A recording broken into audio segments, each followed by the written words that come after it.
अस्सलाम वालेकुम दोस्तों, मेरा नाम है अजीम और आप देख रहे हैं मिस्टर इंजीनियर यूट्यूब चैनल। दोस्तों आज की इस वीडियो में हम आप लोगों को ये दिखाएंगे कि एक 1.5 टन के डीसी इन्वर्टर एसी को किस तरह से इंस्टॉल किया जाता है। इसकी इंस्टॉलेशन के दौरान आपको किन किन चीज़ों का ख्याल रखना पड़ता है, कौन कौन सी चीज़ें, कौन कौन सी तारें आपने कहाँ पर लगानी होती हैं। इसके अलावा और भी बहुत कुछ आपको इस वीडियो के अंदर सीखने को मिलेगा। तो आप दोस्तों से यही रिक्वेस्ट है कि वीडियो को लाइक करके एंड तक ज़रूर देखना है। तो दोस्तों चलते हैं वीडियो की जानिब और चल के आप लोगों को डिटेल के साथ बताते हैं कि किस तरह से आपने एक पैक एसी को इंस्टॉल करना होता है। जी तो दोस्तों जैसा कि आप लोग यहाँ पर देख सकते हैं कि इस वक्त हम अनबॉक्सिंग कर रहे हैं होमेज कंपनी के इस डीसी इन्वर्टर एसी की, जिसका मॉडल नंबर है HES 1804S। इस डीसी इन्वर्टर एसी की प्राइस की अगर मैं बात करूं तो ये 90,000 रुपये का मैंने परचेज़ किया था आज से 1 माह पहले। इसकी प्राइसें ऊपर नीचे होती रहती हैं डिपेंड ऑन सीज़न के। जब सीज़न होता है तो प्राइसें आप लोगों को पता है कि शॉर्टेज की वजह से बढ़ जाती हैं। तो आप लोग यहाँ पर देख सकते हैं कि सबसे पहले आपने इसके इनडोर को बड़े ही एहतियात के साथ बाहर निकाल लेना है। इसको कुछ इस तरह से उल्टा के लगाना है। इसकी साइड के ऊपर थर्मोपोल लगे होते हैं, उनको लगा रहने देना है। सबसे पहले आपने इसकी बैक साइड के ऊपर इसकी एक फिटिंग होती है, या आप इसकी स्टैंड इसे बोल सकते हैं, इसको आपने इसे रिमूव करना है।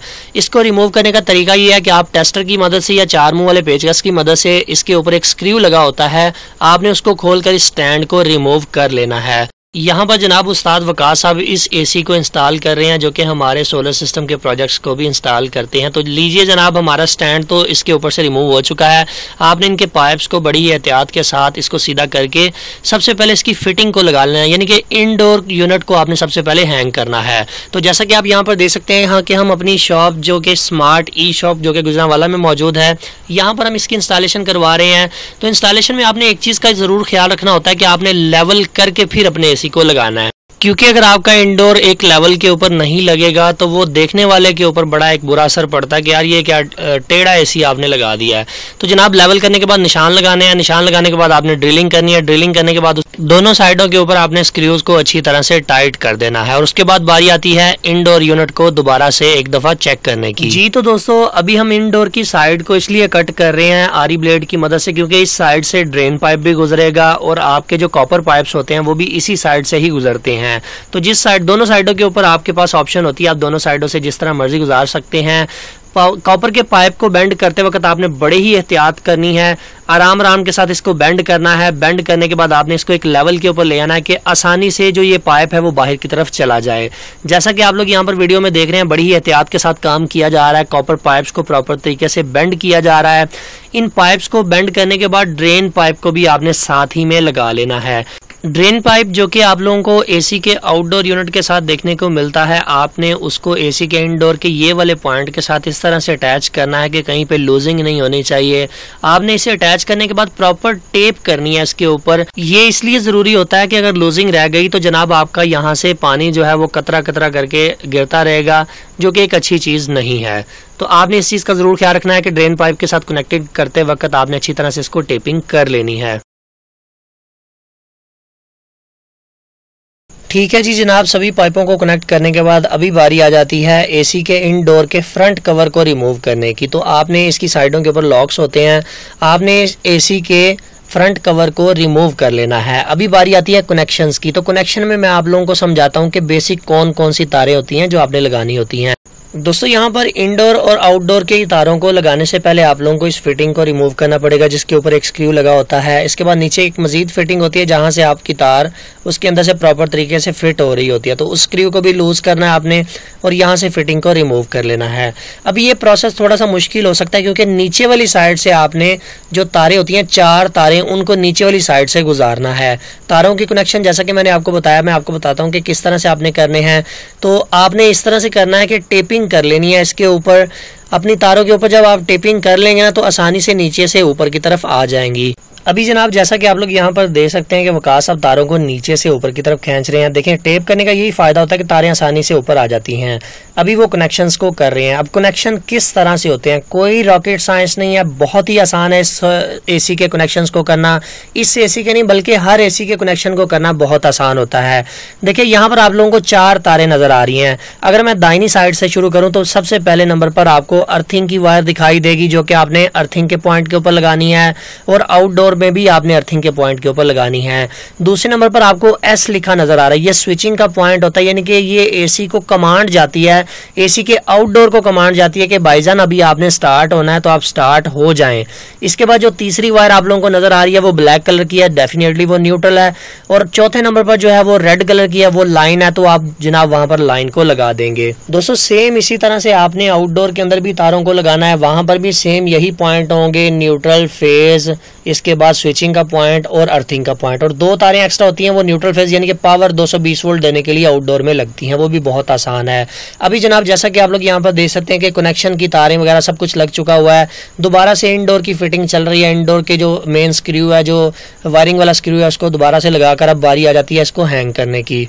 अभी यहाँ पर जनाब इंडोर यूनिट को दीवार के ऊपर हैंग करने की या माउंट करते वक्त आपको 2 बंदों की जरूरत पेश आ सकती है, क्योंकि इंडोर थोड़ा सा भारी होता है। तो जनाब छोटे इंजीनियर साहब इस वक्त साथ में थोड़ी सी हेल्प कर रहे हैं। इंडोर यूनिट को प्रॉपर तरीके से आपने उसके लॉक्स के अंदर बिठा लेना है, एक दफा तसल्ली कर लेनी है दोनों साइडों से कि प्रॉपर लॉक्स के अंदर फिटिंग उसकी आ चुकी है या नहीं। ठीक है जी, इसके बाद बारी आ जाती है ड्रिलिंग करने की। ये ड्रिलिंग इसलिए की जा रही है ताकि ड्रेन पाइप और इसके अलावा कॉपर के जो पाइप्स हैं उनको साइड के ऊपर निकाला जा सके, क्योंकि ये जो हमारी शॉप है इसकी बैक साइड के ऊपर भी किसी और की शॉप है, तो हम उनकी शॉप के अंदर ये ड्रिलिंग नहीं कर सकते, इसलिए हमने साइड के ऊपर ड्रिलिंग कर रहे हैं ताकि जो हमारा आउटडोर यूनिट है वो साइड के ऊपर जाके लगे।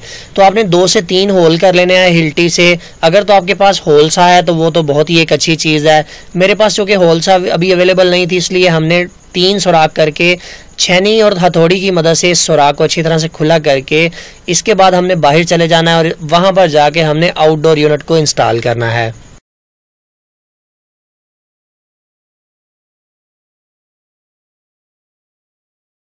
अभी दोस्तों जैसा कि आप लोग यहाँ पर देख सकते हैं कि जनाब इंजीनियर वकास साहब इस वक्त बाहर ड्रिलिंग कर रहे हैं। ये आउटडोर यूनिट को हैंग करने के लिए एक स्टैंड की जगह बना रहे हैं। यहाँ पर अच्छी तरह से रावल बोल्ट लगेंगे। याद रहे कि बाहर वाली साइड के ऊपर आपने 3 सूतर के रावल बोल्ट का इस्तेमाल करना है, ताकि क्योंकि आपका जो आउटडोर यूनिट होता है वो थोड़ा सा भारी होता है। खैर अभी अच्छी तरह से ड्रिलिंग करने के बाद आउटडोर यूनिट को हमने इसके ऊपर हैंग करना है और उसके बाद बारी आ जाएगी पाइप्स को लगाने की और कनेक्शंस को करने की। पाइप्स जो ड्रेन पाइप होता है वो बाहर आ जाएगा, जो कॉपर पाइप है वो हम अपने आउटडोर यूनिट के साथ लगा देंगे और एसी के अंदर से 2 तारें बाहर आएंगे जो न्यूट्रल और फेज होगा, जिसको हम पावर देंगे तो जनाब हमारा एसी स्टार्ट हो जाएगा। वेल जी दोस्तों, यहाँ पर सारा काम मुकम्मल हो चुका है। वकास साहब इस वक्त सर्फ वाला पानी लेकर पाइप के ऊपर डाल के चेक कर रहे हैं कि आया इसके अंदर कहीं पे गैस की लीकेज तो नहीं हो रही। ये तसल्ली कर लेना ज़रूरी है, इंडोर की जानिब से भी और आउटडोर की जानिब से भी। और इसके बाद जनाब अभी इन्होंने गैस को खोल देना है और उसके बाद हम चल के एसी की कूलिंग को चेक कर लेते हैं।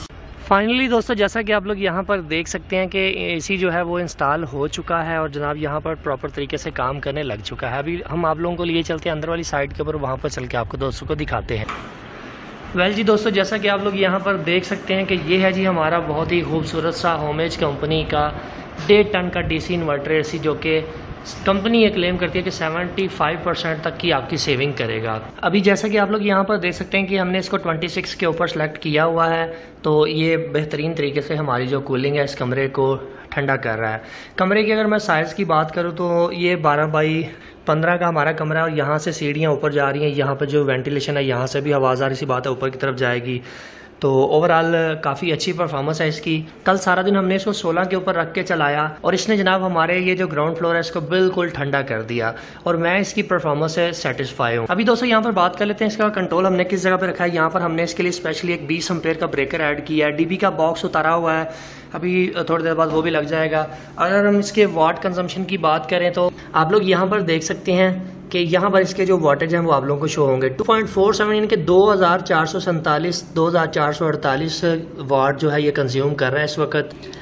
अभी हमारा आउटपुट के ऊपर चूँकि सारे ब्रेकर ऑन है, हमारा ऊपर वाला जो फ्लोर है वहाँ पर रेफ्रिजरेटर चल रहा है, पंखे लाइटें चल रही हैं, तो उसकी मद में भी थोड़े से वाटेज की कंजम्पशन हो रही है। तो जनाब हमारा ये मैक्सिमम जो है वो 2200 वाट तक हमारा ये एसी जाता है।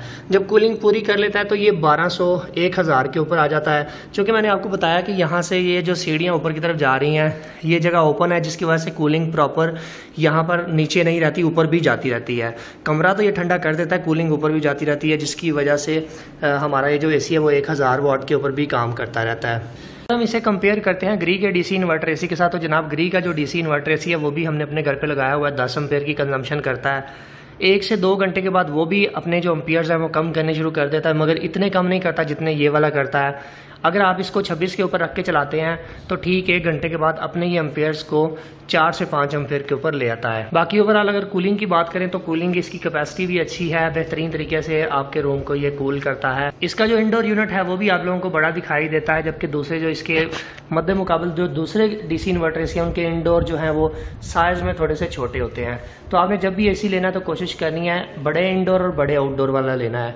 एक चीज़ यहाँ पे क्लियर कर दूँ कि इसका जो कंप्रेसर है वो T3 नहीं है, T1 कंप्रेसर है, मगर फिर भी परफॉर्मेंस काफ़ी अच्छी है। सो फाइनली दोस्तों आज की वीडियो यहीं तक थी। उम्मीद करते हैं आप लोगों को इस वीडियो से कुछ ना कुछ सीखने को मिला होगा। अगर आपको ज़रा सा भी सीखने को मिला है तो इस वीडियो को लाइक करें।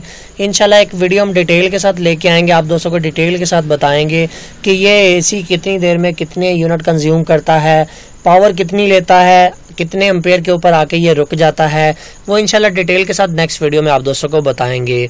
आप दोस्तों से ये रिक्वेस्ट है कि यार यूट्यूब मुझे ये बता के थक चुका है कि भाई अपने लोगों को बताया करें कि सब्सक्राइब किस तरह से करना है। तो सब्सक्राइब अगर आपने पहले से नहीं किया हुआ तो ये जो सब्सक्राइब बटन नज़र आप लोगों का आ रहा है इसके ऊपर क्लिक करके आपने हमारे इस चैनल को सब्सक्राइब कर लेना है। सब्सक्राइब करने के साथ आपने घंटी के बटन को भी दबा देना है ताकि जैसे ही हम नई वीडियो अपलोड करें आप तक सबसे पहले पहुंचे। अपना बहुत सा ख्याल रखिएगा, अपनी दुआ में याद रखिएगा। अल्लाह हाफिज, पाकिस्तान जिंदाबाद।